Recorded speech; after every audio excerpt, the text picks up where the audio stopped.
Selamat pagi. Apa kabar semuanya? Semoga semua dalam keadaan baik, sehat dan eh, sehat walafiat ya. Walaupun kayaknya kalau ngelihat angka angka peningkatan dari kasus COVID ini lagi nggak bagus lah. Di atas 3.000, di atas ada sempat kemarin kalau nggak salah saya baca 4.000 ya. Lumayan banyak ya, lumayan tinggi. Gila maksudnya.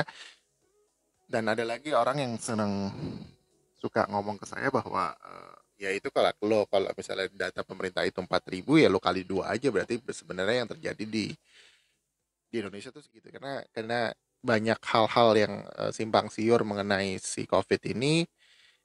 eh, Kenyataannya sebenarnya ya slightly different when kita mengalami hal tersebut gitu loh. Kayak kenapa gue berani ngomong gitu? Karena memang apa namanya sekitar sekitar berapa ya? Sekitar 3 minggu yang lalu, tepatnya kalau sekarang nih gue bikin video ini tanggal 20 September, sekitar tanggal 28 Agustus. Jadi ceritanya tuh gue mau mau rencana untuk out of town activity atau supervision untuk project kantor gue. Eh, Protokol kantor itu mengharuskan gue untuk tes serologi, sorry. Kita harus tes serologi. Nah, teslah serologi itu tanggal 28 itu, karena tanggal satunya kalau nggak salah gue harus pergi ke Bandung. Nah, di saat gue tes, eh, awalnya sih karena memang gue santai, gue nggak ada sama sekali, gue nggak merasa apa-apa dan lain sebagainya. Ya udah gue tes tanpa rasa rasa takut dan lain sebagainya gitu, santai aja gue tes. Waktu itu jam jam gue ngambil tes jam 3 ya, jam 2 sorry, gue ngambil tes jam 2, terus gue lanjut untuk meeting sama anak-anak. Nah, kalau nggak salah hasil serologi itu sekitar 2 sampai 3 jam. Nah, kemudian di email lah sama rumah sakit, tiba-tiba hasilnya reaktif cuy. Kaget dong gitu loh. Kenapa hasilnya bisa reaktif dan lain sebagainya. Banyak pertanyaan lah gitu. Terus mencoba men-tracking dan lain sebagainya. Tapi sebenarnya di saat yang gue pelajari adalah di saat lo udah ketahuan reaktif dan lain sebagainya, nggak usah tracking ke belakang. Udah, nggak usah dipikirin. Karena sebenarnya logik gue tuh akhirnya menjawab bahwa ini virus yang hampir sama kayak flu, jenis penularan. Jadi lo bisa dari siapa aja, mungkin salah lo sendiri, lo abis megang knob lift, terus lo apa panik waktu itu di tanggal 28 itu. Terus kebetulan ada teman-teman gue, terus teman-teman gue udah swab aja, swab, kita coba cek aja semuanya gini gini gini, ya udah. Akhirnya gue kalau nggak salah berdua puluh, nggak berdua puluh, berdua belas. Saat itu juga semua anak-anak yang di situ rapid serologi semua gitu loh, karena juga takut kan. Akhirnya gue swab, swab, terus gue kasih tau istri gue dulu. Yang pertama, istri gue sih kayaknya santai ya. Pas terima telepon itu, iya iya iya iya, iya, santai gitu. Gue tahu banget dia kalau udah kayak gitu panik dan Terus semuanya ngambil kamar tes disiapin. Akhirnya gue kayak PCR kan? PCR, sorry, PCR swab di salah satu rumah sakit swasta di Jakarta Selatan. Tapi gue agak kecewa sih sama rumah sakit itu karena memang informasinya tuh kurang bagus gitu loh. Maksudnya harga cukup mahal, hasilnya juga lebih lama dari yang gue, karena gue panik ya, jadi yaudah yang gue tahu di situ ya gue kesana gitu. Ya udah gue bayar sekian, walaupun insya Allah akan diklaim sama kantor, ya gue bayar sekian, terus gue tes, gue pulang ke rumah, ya udah tuh gue kayak nggak dikucilin sama keluarga gue karena memang gue pikir juga ya kalau memang gue ketahuan di hari itu memang gue positif gitu loh, logika gue adalah ya gue sehari-hari sebelumnya ya gue udah santai di rumah sama keluarga, karena emang tipikal keluarga gue tuh keruntelan kalau bahasa Jawa ya, jadi emang suka suka satu ranjang santai-santai di kamar gitu kan, gitu gitu loh. Hari Senin sore ya udah ditelepon lah gue sama dokter. Sebenarnya bukan lucunya nih ya, emang karena emang gue nggak apa ya, kadang-kadang nggak pegang handphone gitu, yang terima bini gue gitu, istri gue. Ya udah istri gue yang ngangkat, terus bilangnya positif positif COVID. panik lah, dia mulai panik gitu, mukanya mulai kelihatan panik, doi mulai kelihatan, aduh gimana gue sama anak-anak gue ya. Ya udah, terus akhirnya gue dengan nggak tenang-tenang banget sih sebenarnya, tapi gue akhirnya gue mutusin untuk ya udah semuanya kita harus PCR. Selasa pagi, iya Selasa pagi kita coba tes, alhamdulillah lancar semuanya. Kita tes. Nah, anak pertama gue si Aza tuh katanya udah dari awal udah takut gitu karena kan udah tahu ceritanya dia mau dimasukin mau dimasukin apa namanya stick panjang tuh apa sih namanya cotton bud atau apalah cotton bud. Ini ke dalam hidung ya, ke dalam mulut ya, dalam mulut dalam hidung. Itu udah takut duluan gitu. Jadi udah panik loh. Kalau anak yang kedua gue Aka kayak main-main, sumpah kayak main-main gitu loh. Haji, haji cuman gitu doang deh kayak kayak kayak merasa kayak ini permainan doang gitu. Santai dia santai aja. Haji, haji udah selesai. Iya udah dong. Sejak gue dari tanggal 28 terus gue ke hari Senin gue tetep pisah kamar, terus gue lanjut pisah kamar sendirian sih nggak enak ya. Tapi walaupun ya gitu, kita karena kita tuh kayak udah pasrah aja dia udah deh pasti kena gitu karena udah ya udah gitu satu rumah kecil gini kan susah juga ya. Hari Jumat ya hari Jumat dokternya nelfon, Kamis Jumat ya Jumat Jumat. Jumat gue lupa tanggal berapa tuh rumah sakit nelfon bilang bahwa ya udah positif kita berempat. Nah, sebagainya gue laporan. Orang tua ya udah karantina di rumah. Tapi yang kepanikan gue satu, karena ada berita-berita bahwa setiap orang yang OTG itu harus dipindahkan. Oh iya, yang gue belum cerita adalah kita berempat tuh nggak ada sama sekali nggak ada gejala loh, sama sekali kita nggak ada rasa panas, nggak ada pusing, nggak ada mual, nggak ada hal-hal kayak kayak nyeri badan, kayak gitu nggak ada semua gitu loh. Jadi ya kita memang dinyatakan positif, tapi kita sama sekali tidak merasakan gejala. Tapi karena kata kata beberapa teman gue dan lihat di berita dan kebetulan adik istri gue tuh dokter ya, katanya takutnya hipoksia, hipoksia bukan hepisia ya, hipoksia, hipoksia takut kekurangan oksigen dalam darah. Terus akhirnya kita sampai beli si oximeter ini untuk ngecek apa namanya kandungan oksigen di darah karena takutnya kalau misalnya di bawah 90 itu kita harus segera ke rumah sakit dan harus dibantu sama alat oksigen. Tapi alhamdulillah sih ya selama kita ngecek ya rutin setiap hari itu kita nggak ada masalah namanya Beb. Kayak gini nih.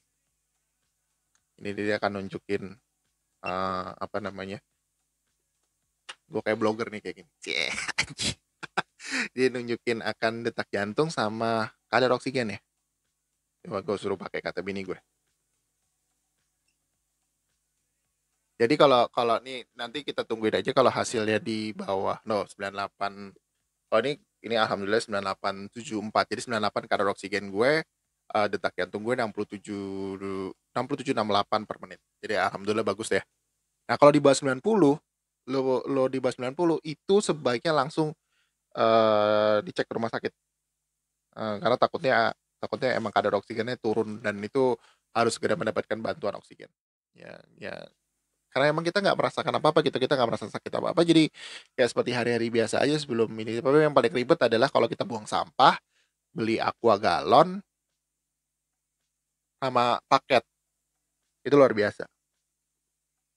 Dan yang paling gua bersyukur dari kejadian ini adalah how much love that bahasa Inggrisnya salah kan, attention orang terhadap keluarga dekat dan teman-teman dekat kami berdua, gua sama istri gue, itu luar biasa. Gua nggak menyebar berita ini gitu kemana-mana, sama sekali gua nggak nyebar.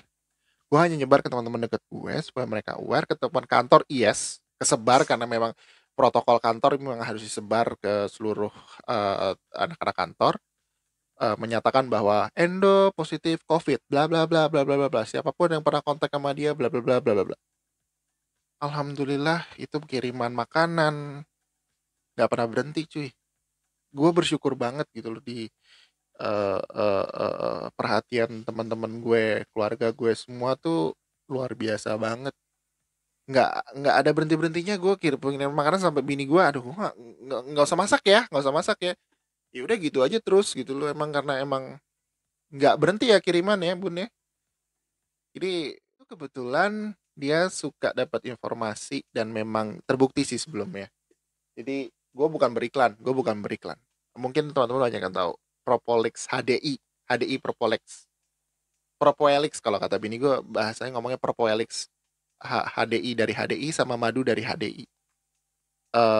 Itu dipercaya bahwa memang tidak membunuh virusnya secara langsung, tapi dia apa namanya, meningkatkan daya tahan tubuh sehingga tubuh kita siap untuk melawan virus-virus COVID tersebut gitu loh. Dan gue sih merasakan perbedaannya ya di saat gue minum itu madu, propoelix, vitamin C udah pasti, kalsium itu lebih lebih jadi lebih segar dan lebih lebih merasa mungkin merasa percaya diri juga kali ya. Jadi merasa merasa aman dan kayak PD-nya jadi lebih lebih lebih tinggi. Jadi kayak karena nggak boleh stres kan kita kalau COVID gitu. Buat gue sama keluarga gue produk-produk dari HDI itu tuh membantu banget. Gue tidak beriklan sama sekali, punten. Personal preference beda-beda, monggo. Tapi buat gue it works. Itu berjalan dan sebagainya. Akhirnya kita tes lagi itu kemarin tanggal 15. Sorry, tanggal 16. Tanggal 16 kita tes lagi PCR eh di dekat rumah RSPB. Alhamdulillah semuanya lancar dan gue akui, wah, ini bukan iklan lagi ya, tapi gue aku cungin jempol sih buat RS Premier Bintaro, itu luar biasa pelayanannya ya. Main handphone semuanya.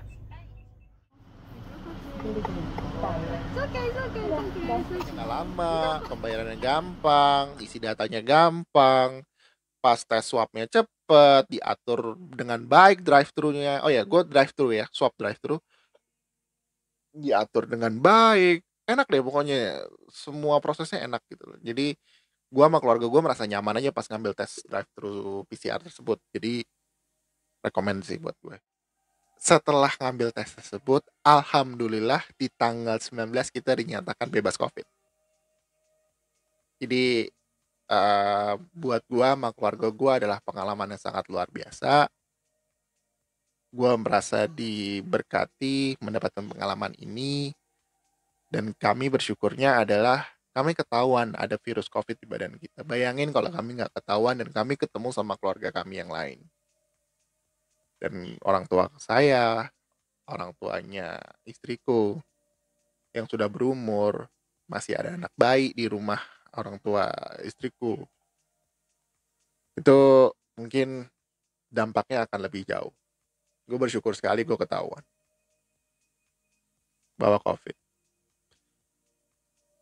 Gue sangat beruntung dua hal. Itu yang pertama adalah gue ketahuan karena gue COVID dan akhirnya gue gak ketemu. Yang kedua adalah gue menjalani masa-masa gue COVID itu sama sekali tanpa gejala.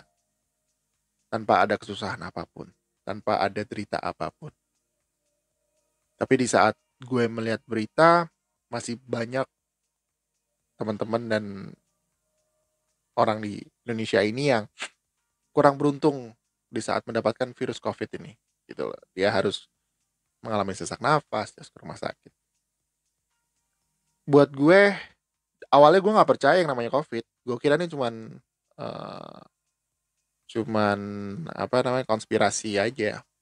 Tapi ternyata bener cuy. So ya buat gue hati-hati buat kalian. Um, be safe. 3M tuh penting. Memakai masker, pakai sarung tangan. Memakai masker, menjaga jarak, mencuci tangan tuh penting. Kalau gue 4M, memakai sarung tangan. Sekarang takut juga gue. Itu sangat penting.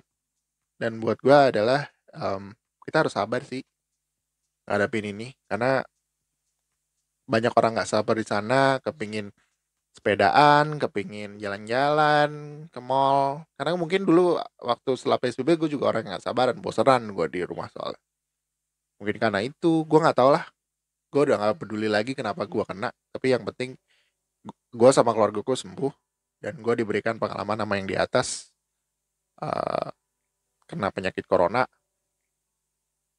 em, dan sembuh, intinya gitulah. Ya intinya gitu, gue mau share itu, semoga bermanfaat buat teman-teman semua. Gue cuman berbagi cerita aja. Eh, Intinya tetap sehat, usahakan stay at home kalau memang nggak penting. Maksudnya usahakan di rumah aja, kalau kalau memang pergi ya sesuatu yang sangat urgent dan penting banget. Em, dan respect others, karena belum tentu kita mungkin kita kena, tapi yang kita nggak apa-apa, tapi yang lain akhirnya kena gara-gara kita, terus lebih drop dibandingin kita. Jadi respect others aja sih, intinya gitu guys. Semoga semua dalam keadaan sehat, dan kita ketemu lagi di Film Talk lagi gue di lain waktu ya.